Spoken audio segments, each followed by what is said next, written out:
Bona vesprada, señores y señores diputados. No compartimos en su día la aprobación de la Ley Postal de 2010, rechazada por el 80% de la representación sindical. Una ley sin consenso, sin diálogo.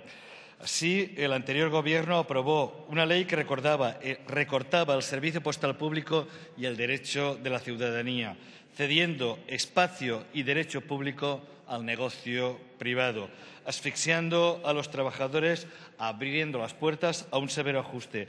Y de esos polvos, estos lodos.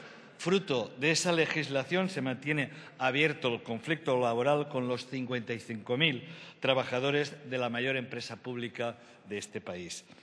Los trabajadores y las trabajadoras han sufrido un ajuste salarial, congelación, recorte del 5% en funcionarios, pagas extras y plan de pensiones, de empleo, 8.000 empleos en 3 años, y de derechos tan severos que han supuesto más de 500 millones de euros en estos 3 años.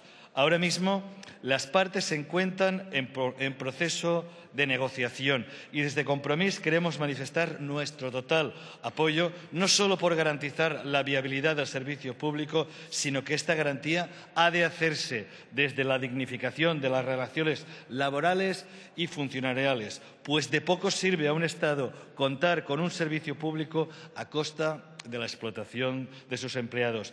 Para ello son muchas las cosas que han de cambiar. Mientras se pretende asfixiar más a los trabajadores y quitarles más derechos, no se abordan las potenciales mejoras en la gestión, a pesar de que algunas son evidentes. Citaré solo una. Que haya una agencia pública, como es la agencia tributaria, que utilice otro operador privado en lugar del servicio postal público. Por tanto,